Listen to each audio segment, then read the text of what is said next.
Hello, gorgeous. So I finally got some tech help, and I hope you enjoy this batch release of new episodes on the podcast from our virtual happy hour retreat series a while back.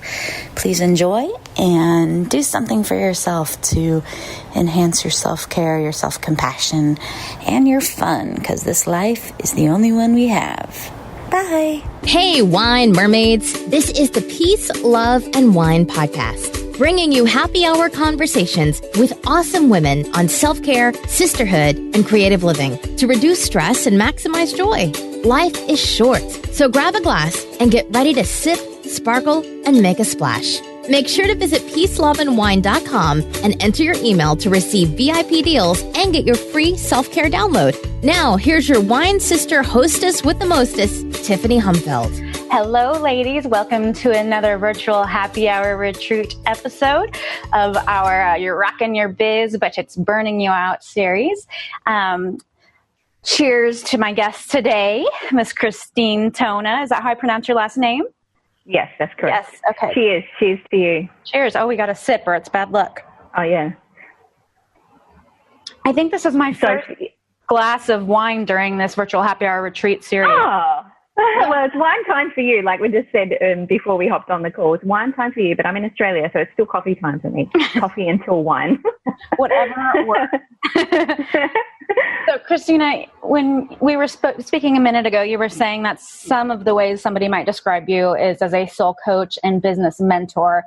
So I know you didn't start out in life that way, and I know that you have a little bit of a burnout story yourself. So can you give us a little background on where you came from and where you are today?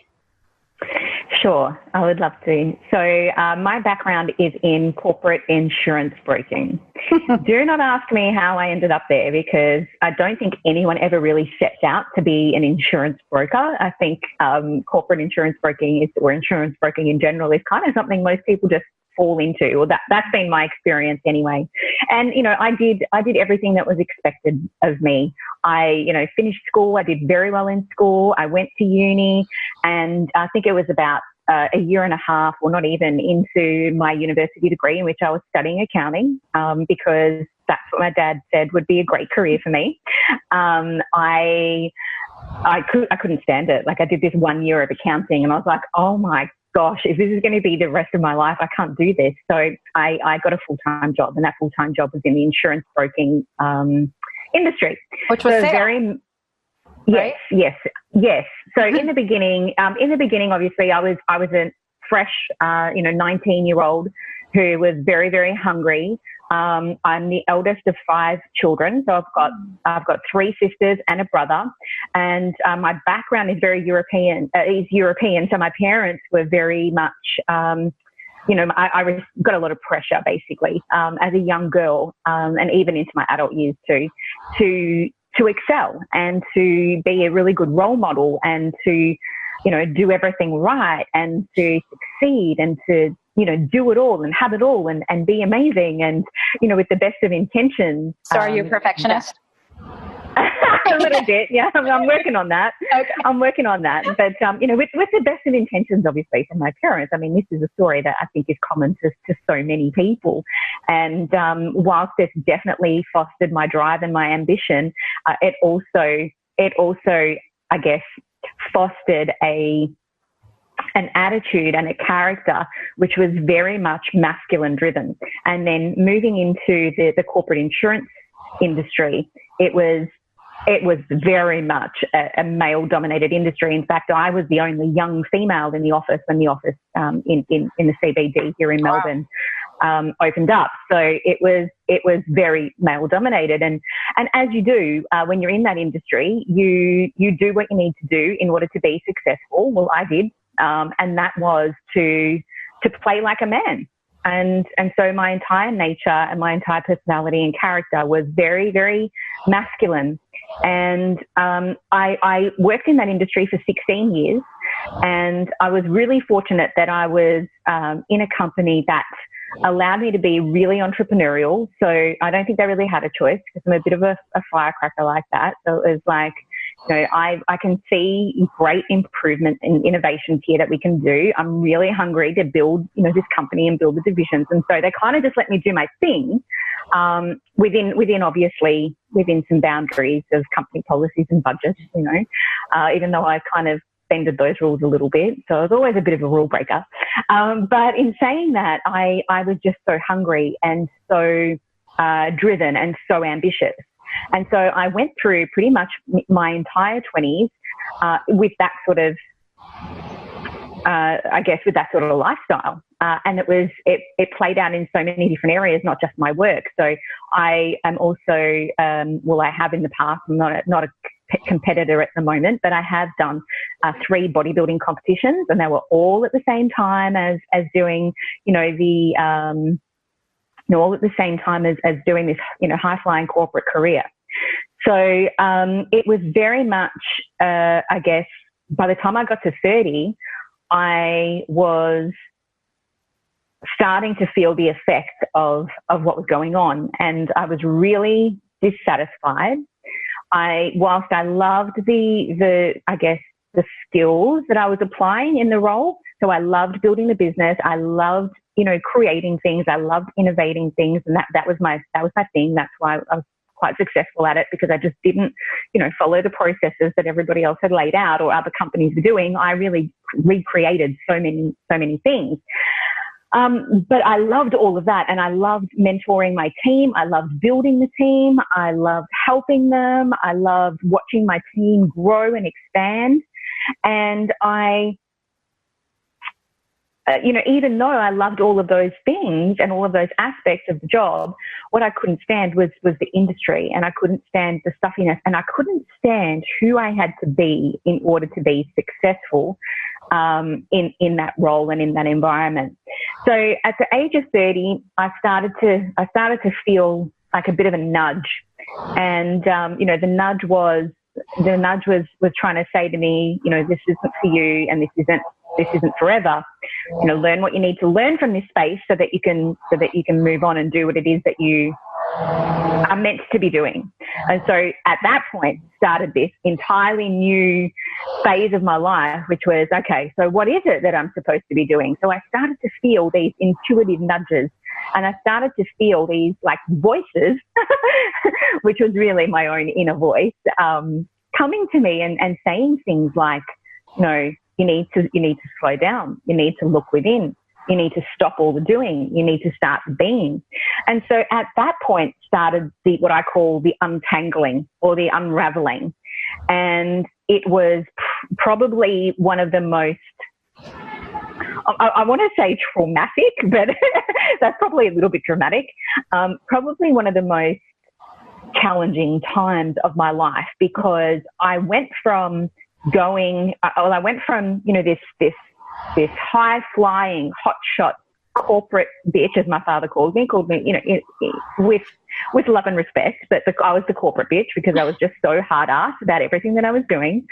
And, went from that to this place of starting to surrender to, I had no idea what. And I just scary, continued. Right? It was very, very scary. And, if I look back now, I feel as though I've actually died a million deaths, because every time that masculine drive started to come back up again and started to take over, there would be something in my world or something in my life that would just knock me back down, saying, no, that's not the way. And so the untangling or the unraveling really was about me starting to tap into my femininity and my power, which as a woman, you'd think that was kind of, something that's a given, right? But no, I figured just because of my experience that being in the masculine is what made you successful. And girly girls, I used to just go, oh, they're such girly girls. Like I would be really quite judgmental towards girls that I deemed to be girly girls. The unraveling began, and I don't know how much detail you'd like me to go into there, but what I can say is that I'm now at the other side of that. Yay. Where I can, I'm definitely out of the other side of that. And what I've learnt is that going against your natural, your nature is what causes burnout. Going against what is true for you is what causes burnout. Going into push mode is what causes burnout. And so many women that are similar to me, where, they're in industries, or they've come from a place where they feel that they have to be that sort of hardcore, masculine driven woman in order to be successful. They may think that by not being that way, that their success will slide, or they may feel that they're not being productive if they're not coming from a place of push. But the reality is that when you actually surrender to your true nature and who you are, then the power within you rises up. And not only does it allow you to feel better about yourself, not only does it allow you to feel, true and real, and not only does it allow you to move forward in the direction that you're supposed to in your life, but it allows you to do it with ease, with grace, with flow, with ease, but it also allows you to elevate and accelerate beyond what you ever thought was possible. Because when you think about growth and development and ambition and drive, and you think about it from the masculine perspective, it's very much rah, rah, rah, push, push, push. Mm-hmm. And in your mind, you may actually feel like that you've got a certain level of success in mind that you'd like to reach, but underneath all of that, you're pretty much exhausted just thinking about it because of the way that you're going about it, and the mindset that you're in order to actually get there. Whereas when you don't go against your true nature and you learn how to stand in your feminine power, but then bring in the masculine to actually help you to move through and take the action that you need to, you can elevate and accelerate your results beyond what you ever thought was possible. That's really interesting that you bring these whole masculine and feminine powers up, because it's something probably in the last 6 months that's just come up a lot that I've heard people talk about, or even one of my coaches talks about how she used to live in her masculine power, and makes it really hard to find a guy if you're manhunting, Oh yeah, well, let's not even begin on the failed relationships that I had along that path. Yeah, tell me absolutely. So tell me a couple things about, I guess maybe what your burnout looked at like in a couple, 2 or 3 symptoms of that, and then how you worked through that. And I understand part of it is accepting your true nature, but what does that actual process look like? Sure. So the beginning for me was that I started to feel like there was something really wrong with me. I started to feel as though I needed help of some kind. Like I was like, there's something wrong with me. I've got this 6-figure salary. I've got the hotshot corporate career. I've got the apartment, the wardrobe, the car, the life, the social life. But what is wrong with me? And that began a process of starting to look within, because even though I had all the trimmings of success, I was not happy, and I was starting to resent it all. And I was like, so what do I have to do? I'd have to keep doing this for the rest of my life. Like just keep pushing like this for the rest of my life. And so I started to question, and that's where it began. And because I really did think something was wrong with me, I actually went and saw a psychologist. And when I saw the psychologist, I think it was after about 2 sessions, I was like, this is crap, because there was nothing really wrong with me. There was no sort of, there was no trauma that I had to work through at that point, not from a psychological perspective anyway. So I just kept searching, and I found myself a life coach. And I'd never heard of life coaching before, but what really drew me towards that was that it was about taking action, and it was about, so obviously still very masculine, but I was like, right, this is going to give me the answers that I want to do what I need to do in order to change, but I don't know what that change looks like. So down that unraveling process, what started to happen was that my body started to display the symptoms of being completely burnt out, but also completely out of touch with my soul's calling, as I say. So I ended up being like sick for days on end. I ended up like not being able to get out of bed. I was really quite depressed. Like I really did think that I had some sort of mental illness at the time, because everything that I knew started to come undone, and everything that I had wrapped my identity up in no longer seemed valid. So it started to look like there was something seriously wrong. So if there's anyone watching this and they're in that space where right now they feel like there's something wrong with them and there shouldn't be, like, rest assured, sometimes when we're changing our identity and when we're loosening our identity from who we've always been to become who we're meant to be, we have to go through that process. And that process is really tapping into whatever it is that is coming up for you. And questioning that, not necessarily giving in or submitting to the fact that perhaps there might be something wrong with you, but just starting to question yourself. And this is where the benefit of a coach comes in, because they can guide you and they can direct you in a way that's actually going to help you to get the answers that you need in order to understand yourself. So, yes, you could sort of do some of this alone, but doing it with a coach, for me, just, it accelerated my results dramatically. Right. So, yeah, my body started to give in. I started to do things to distract myself. So I was partying like a rock star. I was in the dirty discos, all weekend, and then going to work on a Monday, just thinking I basically went into almost like a self-destruction mode. And what I realized was that I was just avoiding myself. I did not want to look at myself, because there were so many things that I'd been lying to myself about, and I didn't know it, but it was all starting to come up at that point.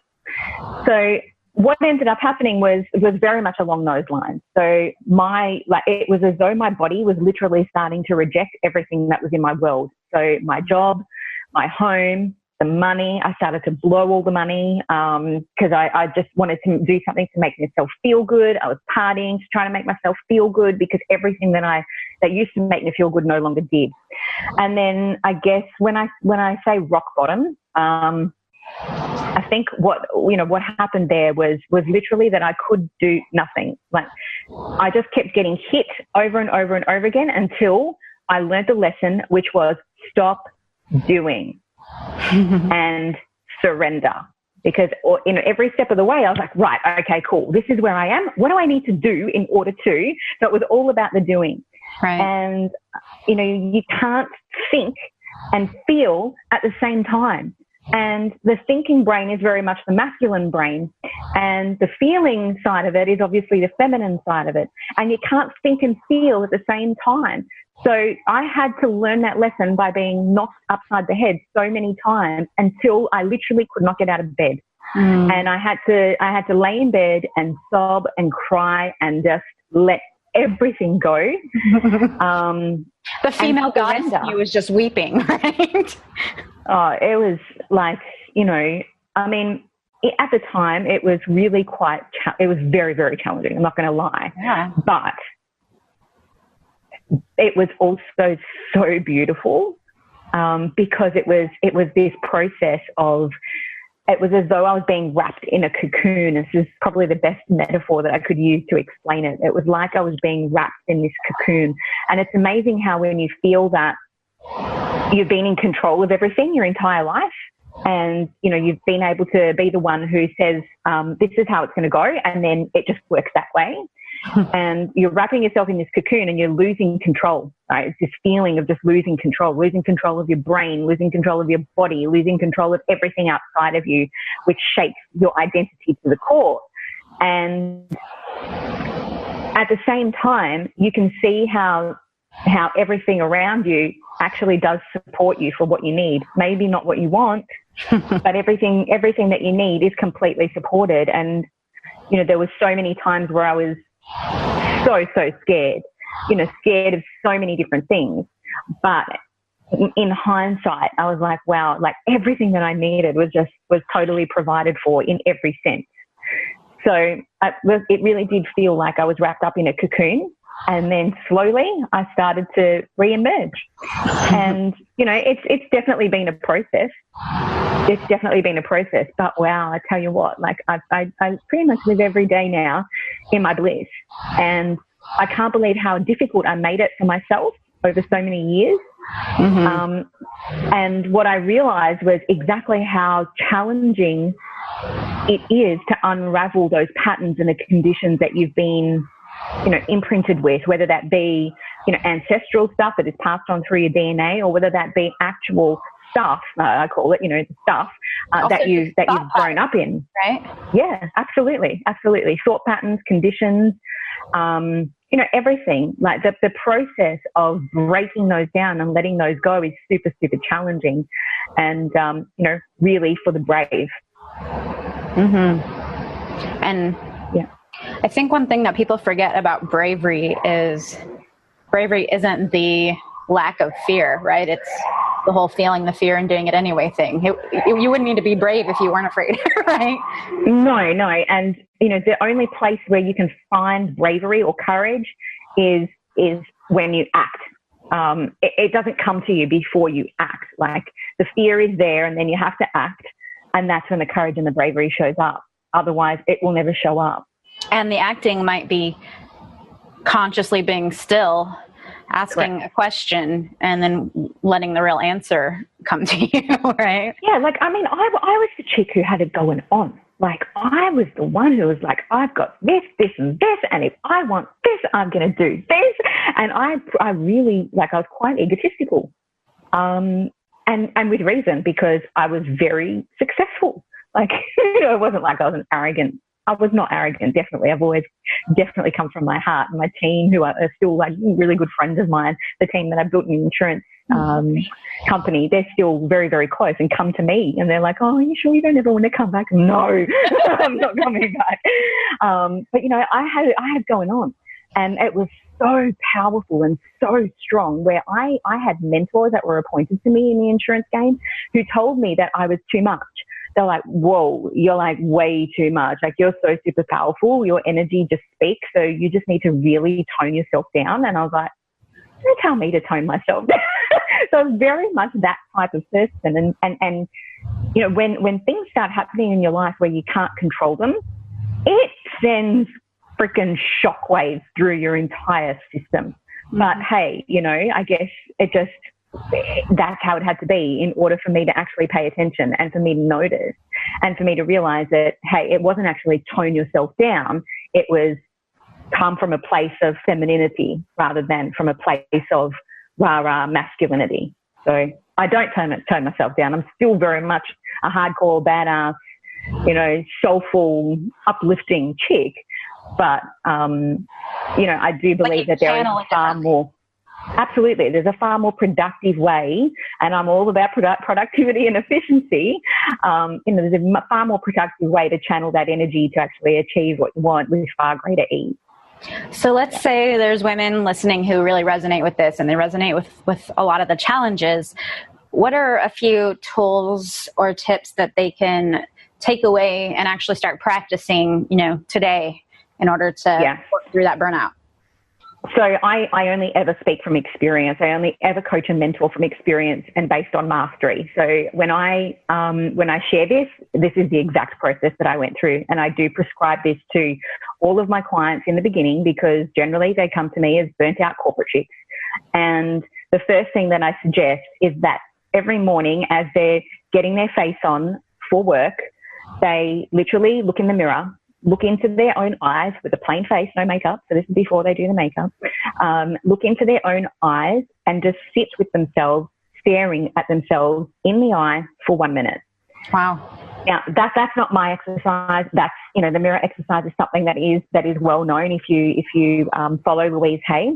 But I'd never heard of it when I got told by my coach about it. And I'd never heard of that. And I couldn't do it for 20 seconds. I would just burst into tears.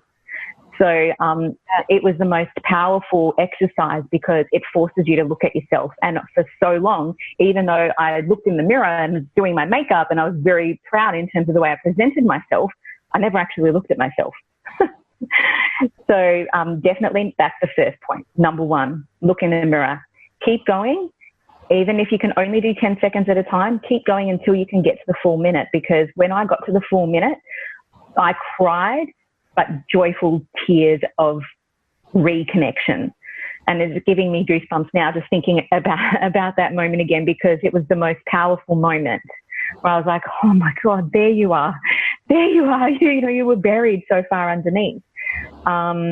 So that's definitely one exercise. And then the other exercise that I would suggest is that you start to incorporate into your schedule what I like to call the feminine activities. Now, it's not girly stuff. I thought the girly stuff, because I was like, oh, girly stuff. I remember when I got told about that, I was like, no, I'm not interested in girly stuff. But because I used to think it was a waste of time. I used to think that just sitting down and doing something that was a bit feminine was a waste of time. So what I did to overcome that was I actually put it on my to-do list. So I still implemented my masculine energy. I was like, right, I need to put a task on my list that says chill. And so what I would do is I picked a TV show, and it would be like it would be one episode that I would sit there and watch without doing anything else. Or I would buy myself Harper's Bazaar magazine, and I would sit there on a Sunday and I would literally go through the magazine, and then I would look up on the internet I would just explore, and I'd just go with whatever took my fancy rather than actually having to achieve something out of it. It was just, oh, that sounds interesting. I'm going to check that out. And, things like just making sure that you look after your hair, your skin and your nails. Those activities just really allow you to start to tap into that feminine energy. And it doesn't have to be anything expensive. It just means, wash your face, put some cream on, keep your nails nice and do your hair. And, those three things really started to open me up to who I really was, and definitely started that unraveling, which was both, like I said, challenging, but absolutely beautiful. Awesome. Yeah, those seem fairly easy, or at least simple. Simple, yeah. So when you were doing that exercise, you don't have to share necessarily specifically what came up with you, the mirror exercise, but yeah, I imagine for me, if I try it, or especially in other phases of my life, if I had tried it, things would come up and, oh, this is stupid, this is cheesy, this is, whatever the inner critic is saying. Yeah. Are you talking back to it when you're doing that? Is there a prescription for that, or does it not really matter what comes up as long as you can sit there? The only prescription is to notice what comes up. Okay. And just keep noticing. Meditation. Pretty much, yeah, it is. It is almost a meditation, but because you're actually looking at yourself, I think it's a lot more powerful than just simply being in meditation, because you're forcing yourself to look. Like, I know for me, the first time I did it, like I said, 20 seconds is all I could last, because I started to get real anxiety. I just couldn't look at myself because I didn't know who I was. And then once I started to get a little bit more comfortable with it, I would look at, oh my God, you're getting wrinkles. Oh my God, you've got grey hair. You need to get your eyebrows plucked. So all these things were coming up for me, and I just simply noticed them and then just let them go. And, there were times where I could let them go, and then there were times that I couldn't let them go. And it's a process, and it really is. It teaches you so much about what's going on internally, like your own internal dialogue. And it teaches you so much about what you really truly think of yourself. And, when you do get to the other side of that exercise, you'll start to notice this beautiful appreciation for who you are. And I think the biggest breakthrough in that process, even through all of that negative mind chatter and negative dialogue, was that coming home. It was that noticing, oh, there you are. It was like I was looking at my soul. And what I noticed, like, even though that was such a beautiful moment, what I noticed was that everything around me was wrong. And, everything around me was just, I was nowhere near myself. So I've got to say that, when I look at what I've been through, and when I compare that sometimes to other stories, like, I'm such an extremist. So for me, I was in such a state, and I kept going because that was just my nature. Like, my nature was just to keep going. Don't think about it, just keep going. And I used to say that to myself. In fact, I used to journal that throughout my entire career. Like, I still journaled. I still used to do that. And I would look back at my journal, and I would be writing to myself, don't think about it, just do it. Like, so I was going through my entire day, like, didn't matter what I felt about something or what I really truly wanted. I was just doing what I thought had to be done. Which is okay sometimes when things really have to get done that you're in alignment with, or that exactly you're doing what you love, and there's still the mundane things that have to get done. But when you're doing it to force yourself to get through the day after day, and it's something you're not enjoying, then that's another thing, right? Absolutely. So, and when you are in a place where, you're in alignment and you're doing what you love, and, your life is representative of that, I don't really believe that you ever go anywhere near as many times to that level of just get it done. Yeah. I mean, I could probably, the only time I really do that is if I can't be bothered going to the gym because I've had a really late night. It's like, just get it done. But I mean, that is also coming from a place of alignment rather than, push through to get it done. It's more so just get it done. You'll feel so much better afterwards. Right. It's for your benefit. Yeah. So, does that answer that? Yeah. I could go on about this stuff for hours. Before you mentioned it, I was actually wondering if you were journaling when you were doing the mirror exercise, if that was something that you were doing like after you sat there. I think from memory in the beginning, I didn't want to journal because looking at myself in the mirror was enough, and actually having to put that down on paper was too scary. To really, when I started that process to capture those thoughts on paper was just too much for me. It was too much. It was like, oh, holy shit, I can't. So going through the mirror exercise was enough. But once I started to get a little bit more comfortable with it, then I've journaled all my life. I used to keep a diary as a young girl. I've journaled, all my life, and I still journal. I mean, every spare minute that I get now, I'm journaling, but I'm journaling from a productive place to actually create my reality. Do you give yourself prompts, or do you look prompts up to sort of direct your journaling? No. So I'm definitely... No, I don't do that. I do what I'm guided to do. So one of the biggest shifts going through this unraveling is that my intuition has extremely, exploded. My intuition has exploded, and I was always a very, very intuitive little girl. But going through this entire process and learning how to be in my power opened up that intuition even further. And so for me, I do a lot of channeling. So that's what I do spend my time on in my journaling. I don't think about my journaling. I feel my journaling.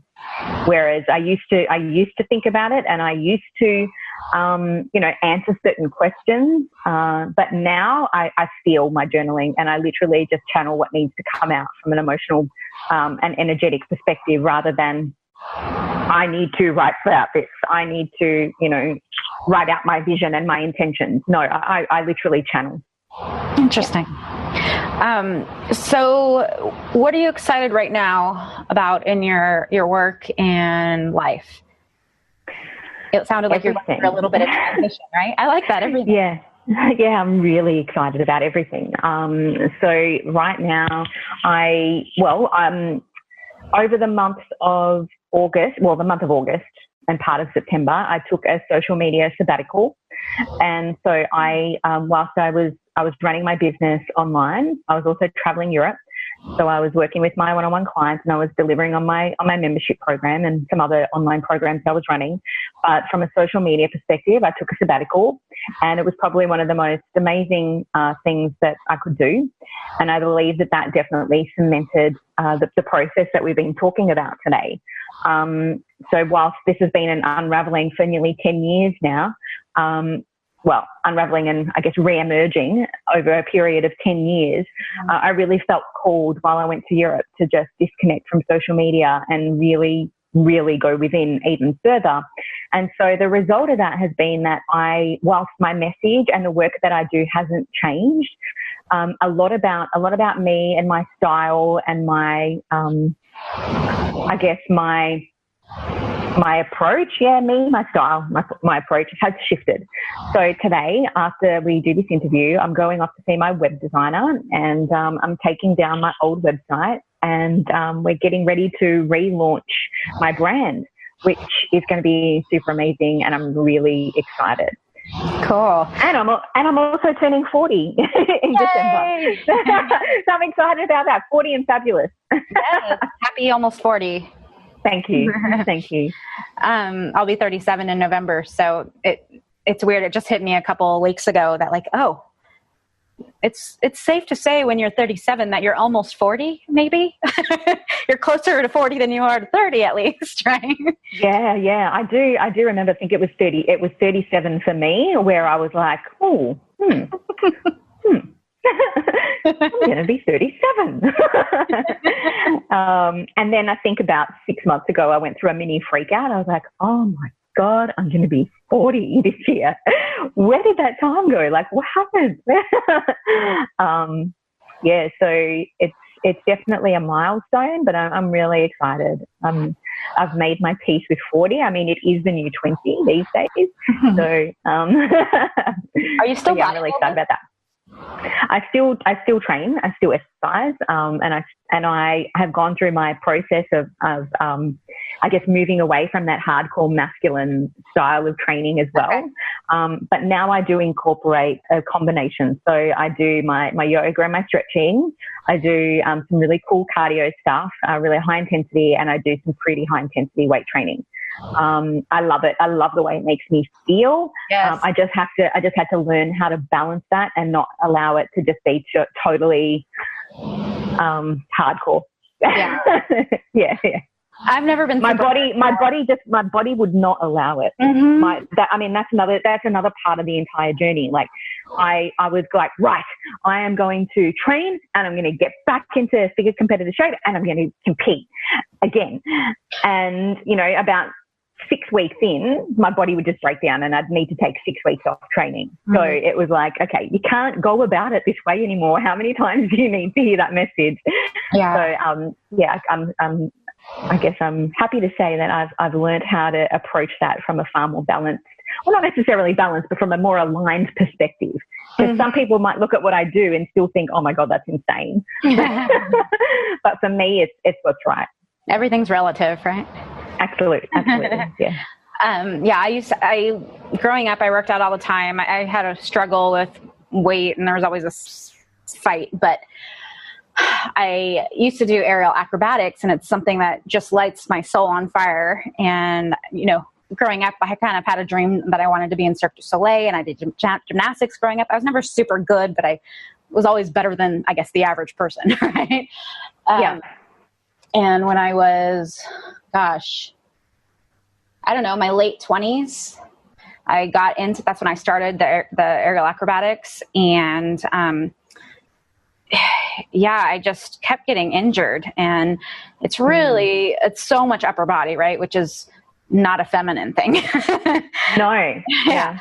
And so that was rough because I would take, 3 months on and then I'd have to take a break for weeks or months. And that got expensive because I was prepaying for training so that I could get a discount. But then if you're not using it, it doesn't matter. Right.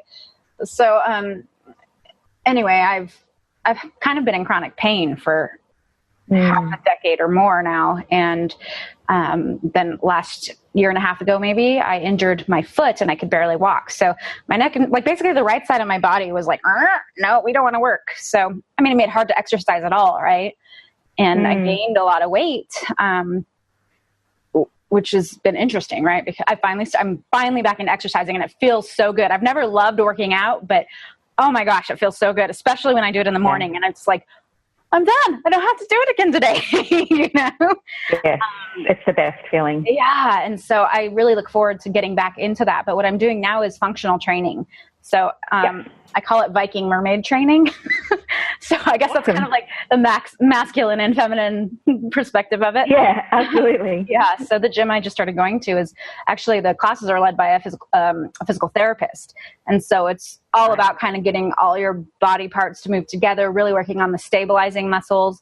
I think part of my problem with injuries was, when the muscles that you're supposed to recruit are weak, then you do the compensation, which you can only do for so long before things start to go in the direction you don't want them to. Anyway, I'm really excited. Amazing. With like with those injuries and with the pain as well, just a suggestion based on what I've gone through and what I've experienced is that, stuff manifests in the physical. When I say stuff, I mean energetic, emotional stuff. And it'll manifest in ways to get your attention. And one of the tricks in my back pocket, I'll call it, was my kinesiologist. And, I was seeing her regularly once every month for a good period of 2 years. And that helped me so much. And now, it really did help. I'm sorry to interrupt. When you say kinesiology, because in the States it tends to mean something else. Are you talking about like the energy work kinesiology? Yeah. Okay. Yeah. So just in case people aren't familiar with that, can you give us a brief, overview?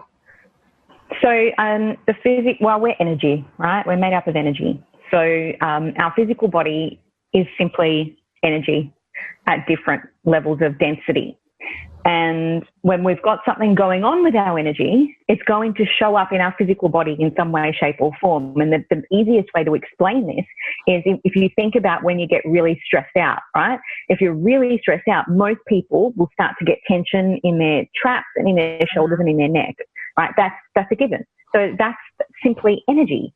Like nothing's happening to your body, right? Like you're not sitting there doing neck exercises or shoulder exercises at the gym. You're literally going through an emotional and an energetic response. And so all of a sudden everything tenses up. So it's the same in every other area of your body, right? And some people may say things like, I just caught a cold, it's going around. Sure, it's going around, but it's attracted to you because then other people in that same room, that wouldn't have caught the cold. So what is going on with you on an energetic and emotional level for you to actually attract that in? What do you need to pay attention to? So going through the system, right? Yeah, absolutely. Absolutely. Well, again, it's like I said, it's all energy. But with the kinesiology, I don't even know how I came across it, to be honest. Like it's the same thing as a life coach. I don't even know how I came across it. But when these things show up and you just kind of go with it, like you just go with whatever the gut says. And I was like, I don't know what you do, but I need to work with you.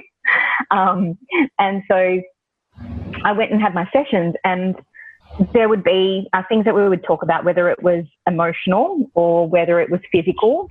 And I went and lay on a table, and then my kinesiologist would tap into my energy and literally talk to my energetic body and, do her treatment and then release whatever was going on based on what the body was actually saying to her. Interesting. Cool. That's a whole other, I think, topic, but thanks for breaking that down a little bit. I want to be respectful of your time. No, you're welcome. Thank you. I know you have your fabulous web revamp to do. So where can people find you if they want to learn more about the work you do? They can come and find me on Facebook. That's probably the best place, and Instagram, because right now the website, literally after this we record, website is going to be in construction mode. So Instagram, I'm loving Instagram and spending a lot of time there at the moment. So it's just under my name, Christine Tona, or on Facebook at Christine Tona. So everything's under the same name. Which is Christine Tona, right? Correct. Okay. Well, thank you so much. I really had fun talking with you, and I look forward to connecting in the future. Thank you. Thanks so much, Tiffany. Thank you.